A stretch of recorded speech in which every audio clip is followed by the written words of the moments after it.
आज का हमारा topic unit number 1 problem solving है। उसका टॉपिक नंबर 1 हम करेंगे problem solving steps.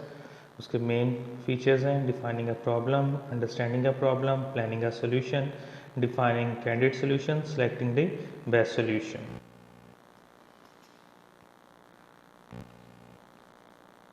Problem solving steps.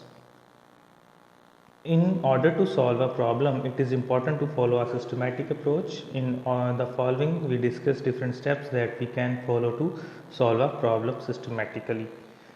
Problem solving के अंदर कुछ ऐसे स्टेप्स होते हैं जिनको हम फॉलो करते हुए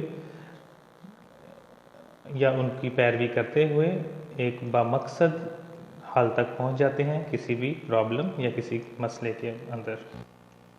डिफाइनिंग अ प्रॉब्लम को बयान करना। A well defined problem is one that does not contain ambiguities. एक बेहतरीन या अच्छे तरीके से बयान की गई प्रॉब्लम वो होती है जिसमें किसी किस्म के शक और शुबहात ना हो। All the conditions are clearly specified. तमाम जो उसकी कंडीशंस हैं या शराइत हैं वाज़ह तौर पर बयान की जाती हैं और उनका मकसद भी बयान किया जाता है। It is easy to understand and solve. ये बड़ा आसान है और बड़ा समझने में बेहतर होता है उसको हल करते वक्त। Given a problem statement, first we need to see whether the problem is defined well और नॉट। पहले हमें ये देखना है कि प्रॉब्लम को अच्छे तरीके से बयान किया गया है कि नहीं। If the problem is not well defined, अगर ये अच्छे तरीके से बयान नहीं की जा गई, then we can use one of the following strategies to defining a problem. तो कुछ स्ट्रेटजीज़ हैं, कुछ तरीक़ेकार हैं, कुछ हिकमत अमली हैं जिनके ज़रिए हम एक प्रॉब्लम को बयान कर सकते हैं। Gain background knowledge. Background knowledge का असूल, we try to solve the situation and circumstances in which the problem is happening. In this way, we can identify the given state. It also helps to know what a good solution will look like, how we shall be able to measure the solution. इस step पर हम किसी भी मसले की वजूहात को और उसकी हालात को देखते हैं कि क्यों वो ऐसा मसला पेश आ रहा है, फिर हम उसके किसी अच्छे हल की तरफ जाने की कोशिश करते हैं। यूज़ गेसेस, अंदाज़े लगाए जाते हैं। हम अंदाज़ा लगाते हैं पिछले माजी के हमारे जो एक्सपीरियंसेस होते हैं उनके ज़रिए कि इसके लिए कौन सा हल बेहतर रहेगा। We try to guess the unknown information through appropriate guesses. These guesses may be based upon our past experience. जो पहले हमने काम किए होते हैं उससे अंदाज़ा लगा के हम इसको आगे लेकर जाते हैं। ड्रॉ अ पिक्चर, एक पिक्चर बनाई जाती है। If a problem is not well defined, अगर प्रॉब्लम बेहतर तरीके से हल करना चाहते हैं और वो बयान नहीं है अच्छे तरीके से की गई, तो फिर हमें क्या करना पड़ता है, उसकी तस्वीर बनानी पड़ती है। We can draw a picture and fill the undefined information. Figure 1.1 shows pictorial representation of a problem. ये देखें जी, एक पिक्टोरियल रिप्रेजेंटेशन दिखाई गई है एक प्रॉब्लम की। उसमें कहा है 3 हॉर्सेस को ऐड किया गया तो 30 आ रहा है। एक हॉर्स की वैल्यू 10, फिर एक हॉर्स और 2 हर्डल्स को सम अप किया गया है तो आंसर है 18। इट मीन्स एक हर्डल की वैल्यू 4 है। फिर एक हर्डल और 2 शूज़ को माइनस किया गया है। इट मीन्स हर्डल की वैल्यू 4 थी और 2 शूज़ को माइनस किया गया 2, सो एक शूज़ की वैल्यू 1 हो गई। नीचे एक शूज़ को ऐड किया गया है एक हॉर्स में और मल्टीप्लाई किया गया है एक हर्डल के साथ।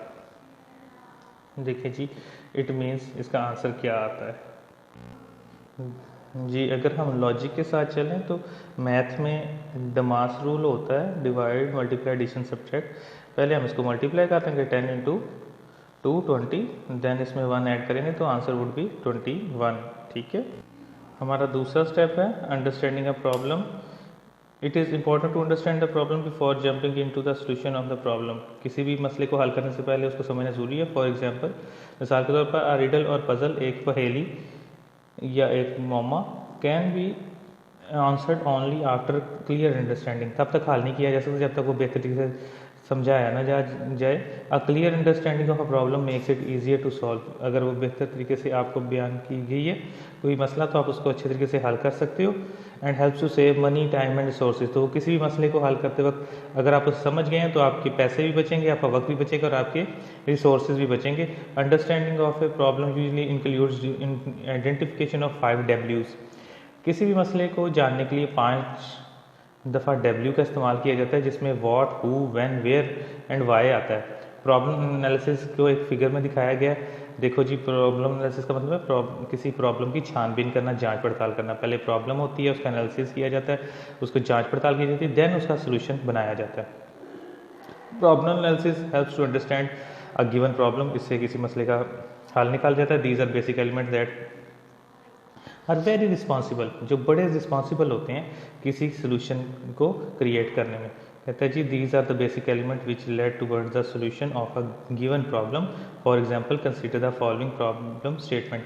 नीचे एक एग्जाम्पल दी गई है, आपको बयान करता हूँ। कहते हैं एक टीचर है, उसने अपने बच्चों को ये असाइन किया है काम कि आप अपने स्कूल के सारे बच्चों को नाम लिखिए जिनके नाम अल्फ़ाबेट ए से स्टार्ट होते हैं।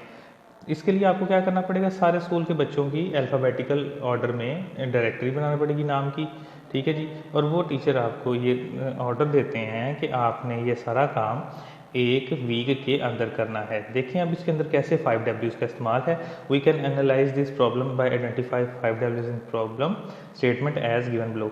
देखें जी, व्हाट करना क्या है, list of the students name starting with letter A. पहली कंडीशन हमारी पूरी होगी, ऐसे बच्चों का नाम लिखना है जिनका नाम ए से शुरू होता है। हु, किनका नाम लिखना है, स्टूडेंट्स का नाम लिखना है। वाई, क्यों लिखना है, to prepare the directory of students, ताकि बच्चों की नामों की लिस्टें बनाई जा सकें। व्हेन, कब लिखना है,